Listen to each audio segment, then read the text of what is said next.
පස්සේ ශාක්‍ය ජනපදයේ කපිලවස්තු නුවර නිග්‍රෝධාරාමයේ වැඩවසනවා. උන්වහන්සේව හමු වෙන්න මහානාම කියන ශාක්‍ය ප්‍රධානියා ආවා. භාග්‍යවතුන් වහන්සේට වන්දනා කරලා එකත් පස්ව හිඳගත්තා. ඔහු ඔහුගේ හිතට නිතර වද දුන්න ප්‍රශ්නයක් බුදුන් වහන්සේගෙන් ඇසුවා. මේ ප්‍රශ්නයෙන් මතු කරන්නේ හරිම ප්‍රායෝගික ගැටලුවක්. ඒ වගේම මේ සඳහා බුදුන් වහන්සේ ලබා දෙන පිළිතුරත් ඔයාගේ ජීවිතයට සෑහෙන වැදගත් වෙයි. ඔයාගේ හිතට වද දෙන ප්‍රශ්න කීපයකටත් මේ සූත්‍රයෙන් පිළිතුරු ලැබෙයි. හරි. අපි බලමු මහානාම ශාක්‍ය වංශිකයා අහපු ප්‍රශ්නය මොකක්ද කියලා. ස්වාමීනි, මේ කපිලවස්තු නගරය හරිම සමෘද්ධිමත්.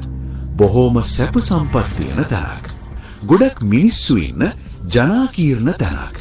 ඉතින් මම ඔබ වහන්සේවත් මනෝභාවනීය භික්ෂූන් වහන්සේලාත් ඇසුරු කරලා සවස් වරුවේ කපිලවස්තු නගරයට යනවා. ඉතින් මට කලබලව හැසිරෙන ඇතෙක් හමු වෙනවා. කලබලව හැසිරෙන අශ්වයෙක් හමු වෙනවා. කලබලව හැසිරෙන රියක් හමු වෙනවා. කලබලව හැසිරෙන ගැලක් හමු වෙනවා. කලබලව හැසිරෙන පුරුෂයෙකුත් හමු වෙනවා.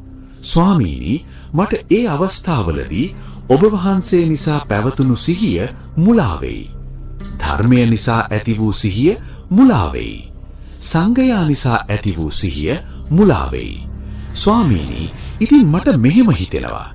බැරි වෙලාවත් මේ වගේ වෙලාවක මම මැරුණොත් මගේ ගතිය කුමක් වේවිද? මාගේ පරලොව කුමක් වේවිද? මහානාම ශාක්‍ය වංශවතා මේ අහන දෙය ඔබට වැටහෙනවා කියලා මම හිතනවා.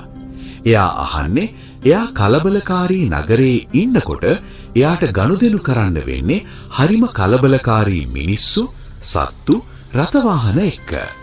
ඉතින් මේ වගේ කලබලකාරී පරිසරයක ඉන්නකොට එයාට බුද්ධ, ධම්ම, සංඝ රත්නයන් ගැන පැවතිච්ච සිහිය ක්‍රමයෙන් අඩු වෙලා යනවා. ඉතින් මේ වගේ වෙලාවක බැරි වෙලාවත් එයා මැරුණොත් එයාට නරක තැනක ඉපදෙන්න වෙයිද? එයාගේ පරලොව සුබදායක නොවේද කියලයි ඔහු බුදුන් වහන්සේගෙන් අහන්නේ. මම හිතන්නේ ඔබටත් මේ ප්‍රශ්නය ඇති. අපි බුදුන් වහන්සේගේ පිළිතුර මොන වගේද කියලා බලමු. බුදුන් වහන්සේ මෙහෙම දේශනා කරනවා. මහා නාමයනි, භය වෙන්නට එපා. ඔබගේ මරණය අලාමක දෙයක් වන්නේය. ලාමක නොවූ කලුරිය කිරීමක් වන්නේය. යම් කිසිවෙකු තුල